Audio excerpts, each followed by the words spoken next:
There we are. I think we're all live now. Hi, I am Shay Rippinger of Hip to Hoopla. Welcome. Thank you for joining me tonight over on the Hoop Love Y'all Show, at the Hoop Love Y'all Show. And what the Hoop Love Y'all Show is, you may ask. If you haven't joined us before, please welcome. We cover health, humor, and we're just going to start right now, and hooping.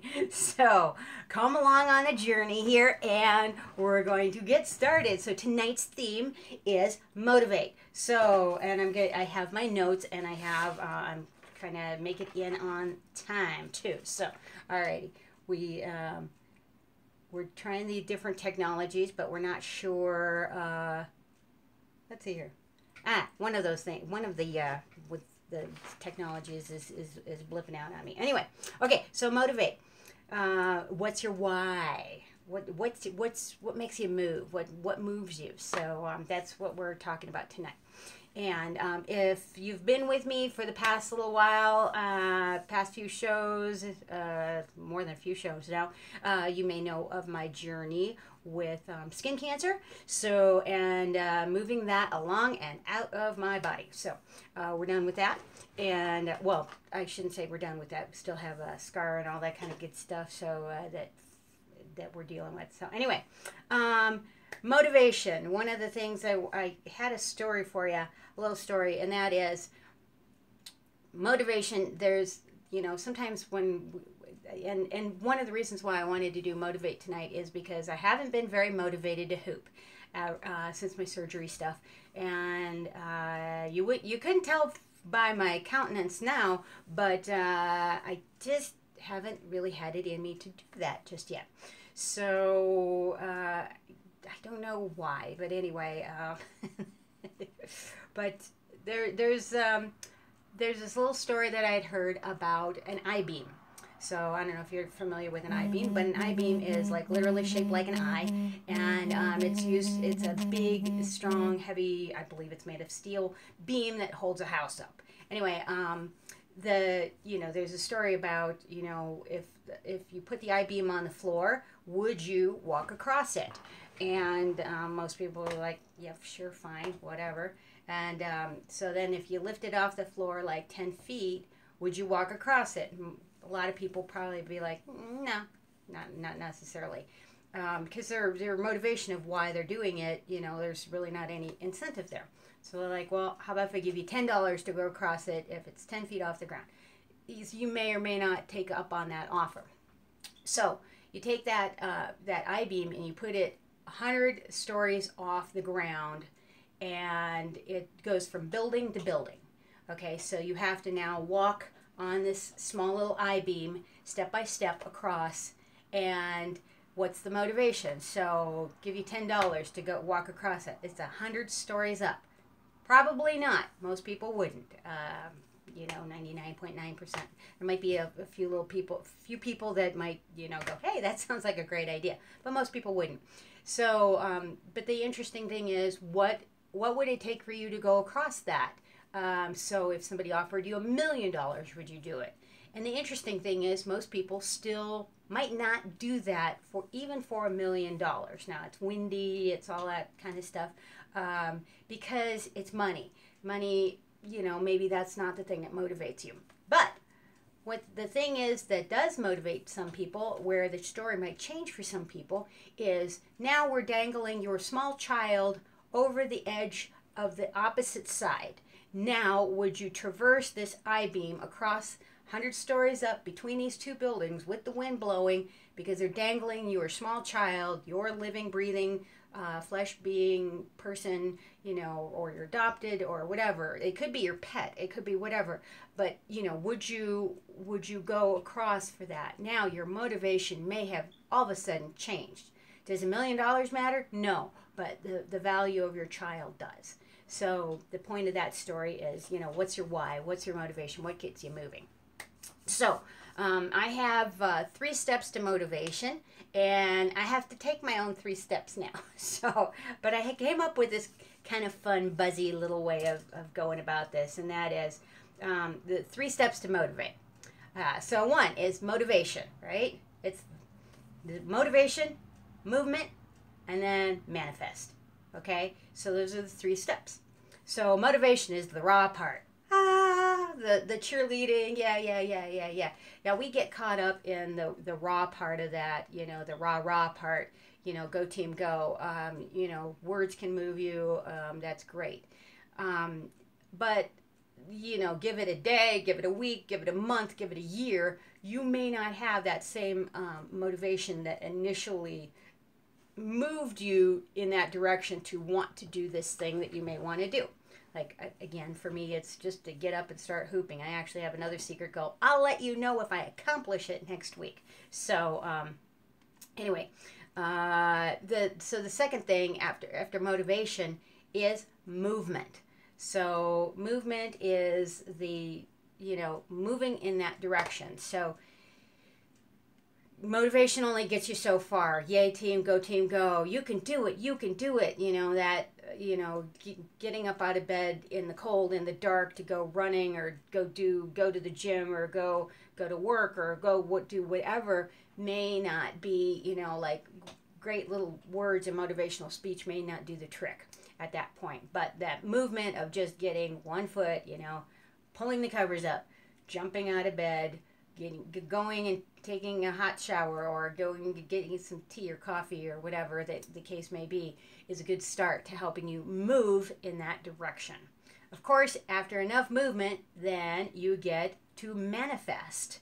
So then you get the thing that you've been working for when you put enough of those movements together, and that is really cool. So motivation, movement, and manifest. So I'm looking at notes. There's an easier way to remember this. I like my little easy version. Ra, va, and boom. So the ra, of course, is the cheerleading part. The va is Spanish, means go. So if you remember the Chevy Nova, why that car didn't go very good in Mexico, it didn't sell very well at all because it was Nova, which meant no go. So you don't really want to try and sell a car to people that doesn't go. So anyway, the va part is the go. So remember the pointing of the go. And the manifest is boom, as achieving it. So ra, va, boom. So remember that. I'll have that maybe printed up in a t-shirt because I like that saying, and it's a Shea original. So, and on that note, I want to show you today's t-shirt saying today. I like to have like a motivational saying of some kind.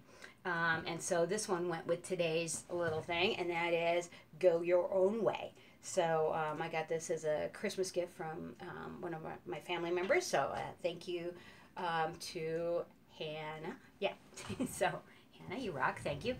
And finally getting a chance to wear it, although it's open in the back and it kind of is weird. So, but anyway, it's good for, it'll be good for hooping when I get motivated and getting hooping. We will be doing some hooping in this episode. So, anyway, yes. Oh, how I also wanted to tie in that motivational story too.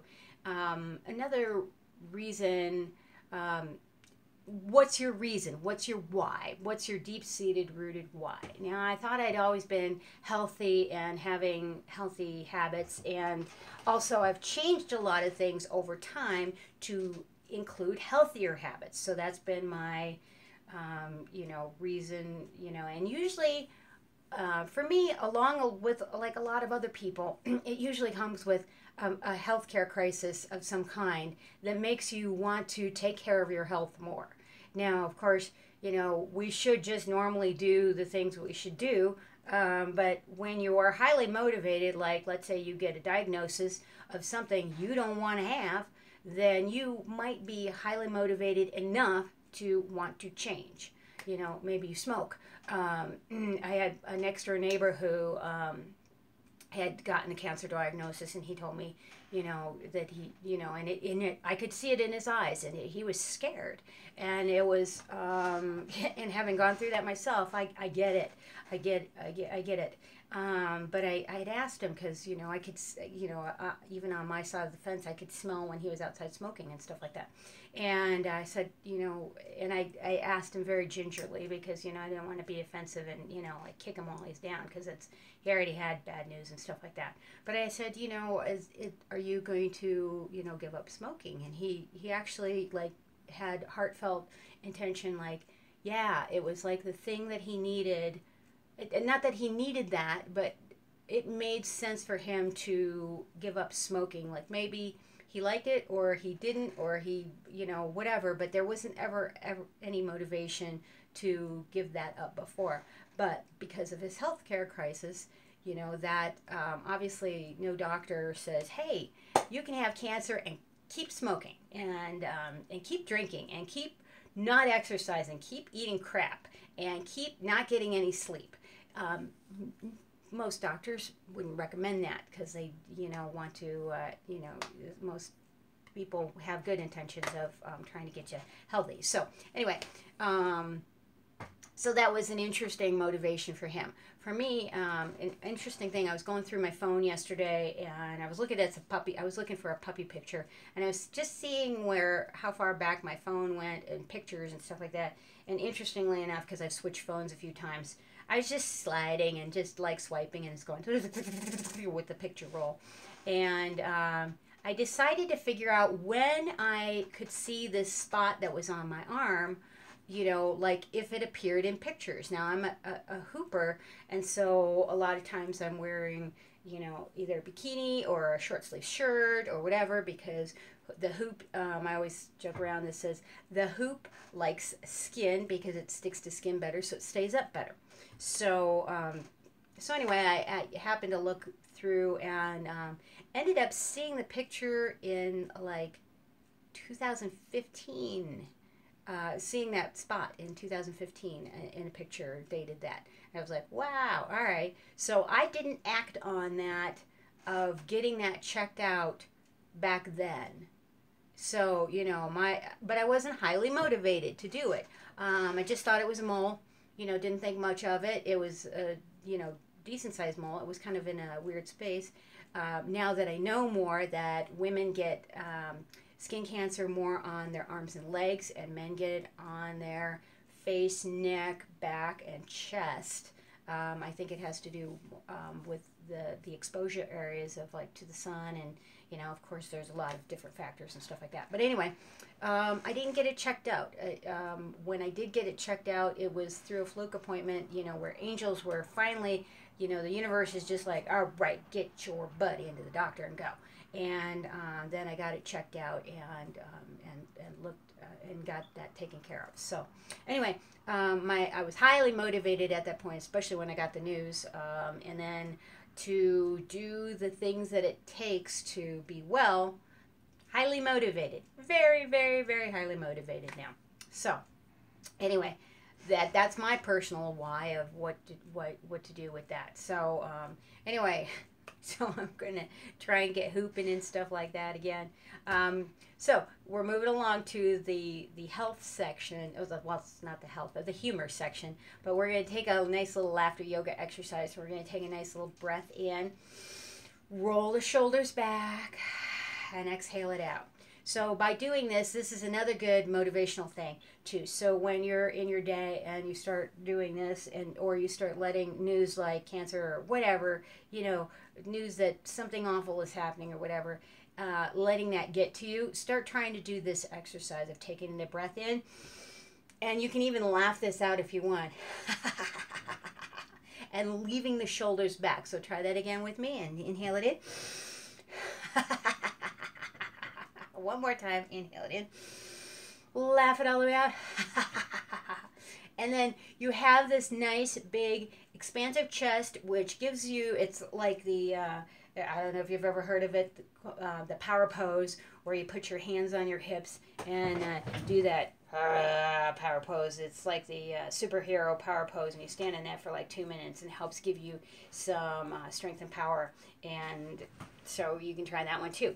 Anyway, that's a fun one. This is kind of like a variation on that. So you can put your hands on your hips if you like, and you know, puff your chest out a little bit, and just get that motivation. So that will be the raw part of the rah, rah, rah. And then start moving, and then start manifesting what you want. Okay, on that note, we're going to get moving and do some hooping. Okay, tonight is a little bit of free form stuff. So if you do have some questions of moves that you want to learn, type them in the chat box, and I will see if I can see them and go with them from there. Okay, so here's my lovely little excision thing, and I purposely left this silly, I call it my MacGyver version, what I did. So this incision that they took out, little itty bitty tiny little thing was over there, and it's like, you know, and well, from what my husband said they took out, nah, it's not that big. I'm exaggerating, maybe like that much, maybe, but again, for this teeny tiny little thing. So but anyway, so I'm doing butterfly bandages. I actually have some other bandages, the steri strips, which are supposed to pull the excision closed. I got the stitches taken out last week. So again, I'm still being very cautious on that, the incision site, because I don't want it to rip open. And it felt like it was very open. You know, when I looked down on my arm, it was very poofy. I joked around, and I even put a Facebook post on my personal page of, like, it looked like somebody buried a dog bone in my arm, where you know how you have the two bigger ends and then the middle part there. So the middle part was laying flat, but the two ends up here and down here were like, you know, like kind of bursting through the skin.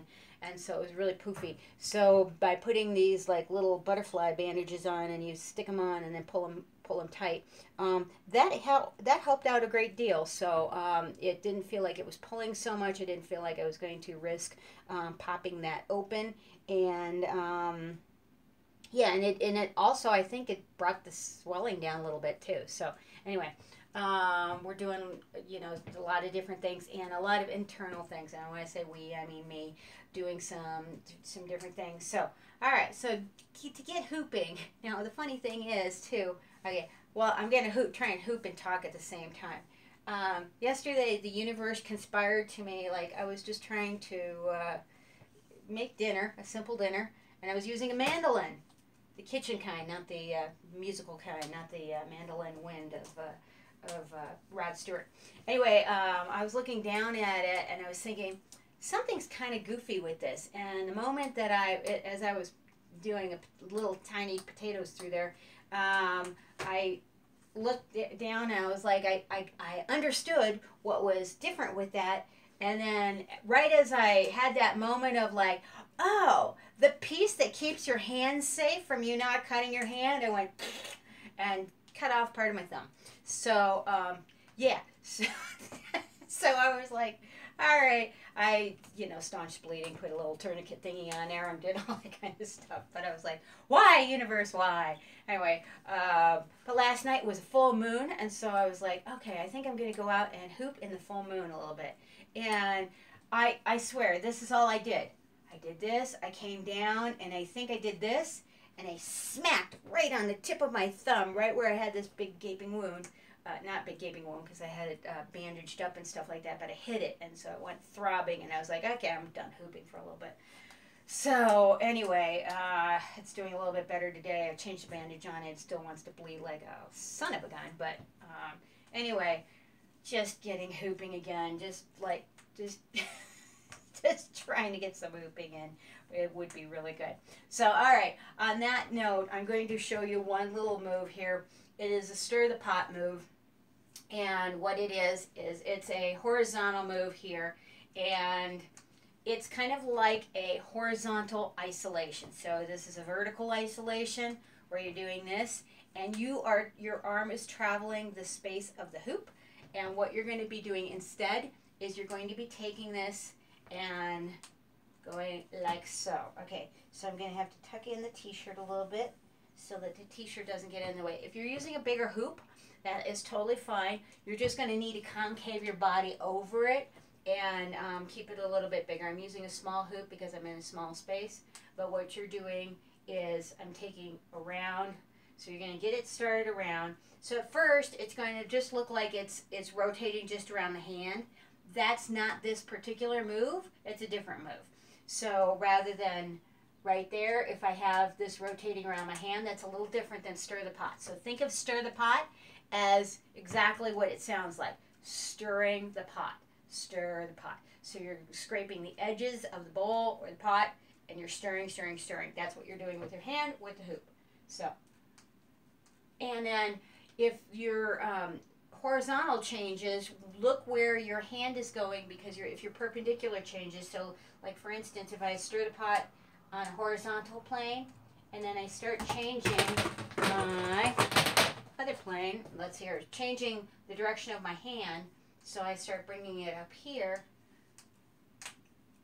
and if I cheated there, I did a little hand grab, and then, so again, this is not stir the pot, this is lasso, where I'm keeping my hand kind of in place, and the hoop is moving around the hand, but if I wanted to do a stir the pot around, I would do that around that way. Not the usual place that you want to be doing stir the pot. You usually do stir the pot in a horizontal plane down below. So, and then what to do with this other hand, you can put it behind your back. You can take, and another neat thing to do with your free hand is to take this and go around with this to make it look, okay, I need to do this with my right hand. Okay, there we go. And I just really have to watch that thumb so I don't do that. So you can take this around, around, around. So with a smaller, lighter hoop, you're going to have to move a little faster with it. With a bigger hoop, you have more time to get that around. So that is a stir the pot move. And so that hopefully is a fun hoop move that if it's not already in your repertoire, it can be. And of course, do some variations with that. So, you know, what can you do with the stir the pot? You can take that and get this in with a jump through. Ow, it just hit my thumb. But, okay, and I normally go with the right hand, and I'm trying to do everything with the left. So, you know, this recovery stuff is like getting to me. All right. Still trying to take it easy. So you take it, you grab it, and you jump in with it, and you can do things like that. That's a variation of what you can do next with the stir the pot. So getting in and out of that, there's lots of things you can do with that you can do. So on that note, I am Shay Rippinger. This has been the Hoop Love You All show. I am getting out of here in a timely manner. I'm almost hitting my time goals, and I'm still doing much better than I was before. Much, much, much better. Woo, woo, woo. Okay, so remember that, what's your why? And also, there's a free gift. So since you stuck around with me, I have a 10 motivational tips sheet that's a workbook on my website. So if you go to my website, www.hipthehoopla.com, and sign up for the email, and that's part of my motivation for next week is getting the emails out again. So, and getting those out. You will get that as a free complimentary gift from me, and there's some other cool tips in there. Not the Rava Boom one, but you know, there's some other really neat ones, and you can put your goals in there and get going on what you want to do. All right, this has been Shay Rippinger of Hip the Hoopla. Rock on, peace out. Thank you so much for joining and commenting and sending hearts and love and all that kind of stuff. I have to be real careful with that thumb. Ow, that hurts. All right. And so, take a nice deep breath. All right. Bye, y'all.